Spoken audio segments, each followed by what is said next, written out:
যাত্রা সংস্থা বুড়িব নাই। যাত্রা কଳାକାର ମାନଙ୍କର একতা ନାହିଁ। যদি କଳାକାର ମାନଙ୍କର ଏକତା ଥାନ୍ତା, ଯେମିତି ଯାତ୍ରା ମାଲିକ ମାନଙ୍କର ଏକତା ଅଛି, ନରି ପଣ୍ଡାଙ୍କୁ କେହି ଯାତ୍ରା ପାର୍ଟିରେ ନେବେ ନାହିଁ, କିଏ ଯାତ୍ରା ପାର୍ଟିରେ ସେ କାମ କରିପାରିବେନି ବୋଲି ତାଙ୍କଠି ଅଙ୍କୁଶ ଲଗାଗଲା।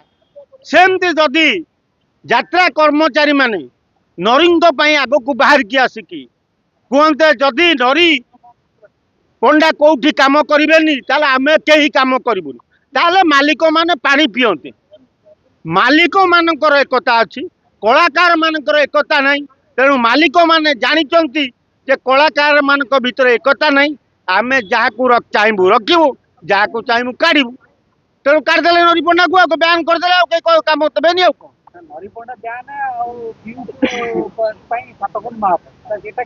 ତାଙ୍କର ବା ଏକତା ନାହିଁ।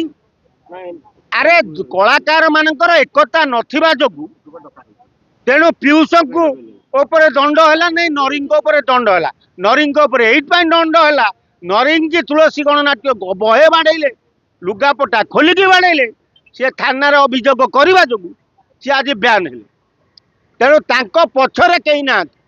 ଯଦି କଳାକାର ମାନେ ତାଙ୍କ ପଛରେ ଏକଜୁଟ ଥାନ୍ତେ ତାହେଲେ ନରିଙ୍କି ଯାତ୍ରା ମାଲିକ ମାନେ ବ୍ୟାନ୍ କରିପାରିନଥାନ୍ତେ। ତେଣୁ ମାଲିକ ମାନଙ୍କର ଏକତା ଅଛି, ସେ କରିଦେଲେ ବ୍ୟାନ୍। ତେଣୁ ନରି ପଣ୍ଡା ଏବେ କଳାକାରରୁ ଧଳାକାର ହେଇ ବିଲରେ ଚଷୁ କଟିବେ। ଆଉ ଉପାୟ ତାଙ୍କର କିଛି ନାହିଁ। ନା ଆଉ ସେ ଅଭିନେତା ହେଇପାରିବେ, ନା ଦର୍ଶକଙ୍କୁ ମନମୁଗ୍ଧ କରିବା ଲାଗି ପେଣ୍ଡାଲରେ ପାଉଡର ବୋଲି ଆଉ ତାଙ୍କର କଳାକାର ଜୀବନ ଦେଖେଇ ପାରିବେ। ତେଣୁ ସିଏ ଏଣିକି ଚଷୁ କୁଟିବେ। ତେଣୁ ନରି ପଣ୍ଡାଙ୍କ ପାଇଁ କେହି ବି ସାହାଯ୍ୟ କରିବା ଲାଗି ଆଗକୁ ଆସିଲେ ନାହିଁ କଳାକାର ମାନେ। ତେଣୁ ନରି ପଣ୍ଡା ଆଜି ଯୋଉ ଅବସ୍ଥା ଭୋଗିଛନ୍ତି, ଆଗାମୀ ଦିନରେ ଯାତ୍ରା କଳାକାର ମାନେ ସେ ଘଟଣା ପୁନରାବୃତ୍ତି ନ ହଉ, ଆଉ କୋଉ କଳାକାର ଉପରେ ମାଲିକ ମାନେ ଏକଜୁଟ ହୋଇଛି ବନ୍ଦ ଯଦି କରିବେ, ଇଏ ଧୀରେ ଧୀରେ ଧୀରେ ଧୀରେ ସବୁ ଯାତ୍ରା ମାଲିକଙ୍କର ଏତେ ପାୱାର ହେଇଯିବ। ତେଣୁ କଳାକାର ମାନେ ଯୋଉ ଡିମାଣ୍ଡ କରୁଥିଲେ 5 ଲକ୍ଷ, 20 ଲକ୍ଷ, 50 ଲକ୍ଷ, ତାପରେ ଏମିତି ପରିସ୍ଥିତି ହୁଏ ସେ 50 ଲକ୍ଷ ମାଗୁଛି, ସେଇର ତାକୁ କେହି ନିଅ ନା। ତେଣୁ ତାକୁ କାଲି ସକାଳୁ କେହି ନେବେନି। ଆଉ କଣ ସେ ବ୍ୟାନ୍ ହେଇଯିବ। ଆଉ କଣ ଯାତ୍ରାରେ ଜଏନ୍ କରିବା ପୂର୍ବରୁ ପୁରା ଫୁଲ ପାଉଣା ଡିମାଣ୍ଡ କରିବା କଣ ଠିକ କି?